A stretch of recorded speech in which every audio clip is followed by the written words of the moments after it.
కాకినాడ జిల్లాలో ఏలేరు ప్రాజెక్టుకు సంబంధించి కొత్త పంచాయతీ మొదలైంది. సాగునీరు అందరూ పంచుకుంటారు, వరద మాత్రం ఒక్క పిఠాపురానికి వదిలిపెడతారా అని పిఠాపురం నేతలు ప్రశ్నిస్తున్నారు. 4 నియోజకవర్గాలకి సమానంగా వరద నీరు పంచాలని కలెక్టర్ దృష్టికి తీసుకొచ్చారు. ఏలేరు ప్రాజెక్టు పూర్తి స్థాయి సామర్థ్యం 24.11 టీఎంసీలు. అల్లూరు జిల్లాలో కురిసిన వర్షాలకు ప్రాజెక్టుకు భారీగా వరద పోటెత్తుతోంది. దీంతో దిగువకు నీటిని విడుదల చేయాల్సిన పరిస్థితి ఉంటుంది. ప్రాజెక్టు మీద ఆధారపడి దాదాపు 60,000 ఎకరాల్లో పంటలు పండిస్తారు. విశాఖ పారిశ్రామిక అవసరాలతో పాటు తాగునీటిని ఈ ప్రాజెక్టు నుంచి విడుదల చేస్తారు.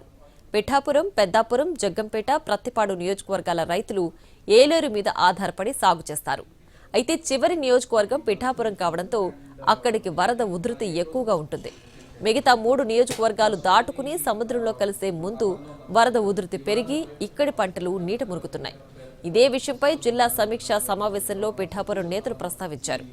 వరద ఒక్క నియోజకవర్గానికే వదిలేయడం సరికాదని అంటున్నారు. 4 నియోజకవర్గాలకు వరద నీటిని పంచాలని కోరుతున్నారు.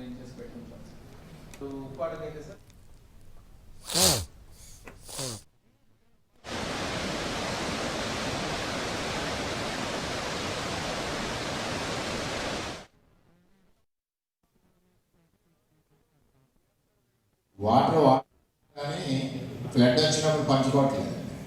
ఆల్రెడీ అది మట్టికి ఇంప్లిమెంటేషన్ కరెక్ట్గా చేయాలి. ఎందుకంటే 2/3 పిఠాపురానికి రావాలి, 1/3 ఇటు పెద్దాపురానికి వెళ్ళాలి, రెస్ట్ ఆఫ్ అక్కడ మేనేజ్మెంట్ మట్టికి ఇరిగేషన్ వాళ్ళు చేయలేకపోతున్నారు. వాళ్ళు అక్కడ ఉన్న రైతుల వాళ్ళు కోకరించేస్తున్నారు. అంచేత అక్కడ పోలీసు కానీ రెవెన్యూ కానీ పెట్టి స్ట్రిక్ట్గా ఫ్లడ్ అయ్యే వరకు వాళ్ళకి వెళ్ళి డ్రైన్ వాళ్ళకి వెళ్ళిపోవాలి. వాటర్ వాడుకుంటున్నారు కానీ ఫ్లడ్ వచ్చినప్పుడు పంచుకోవట్లేదు.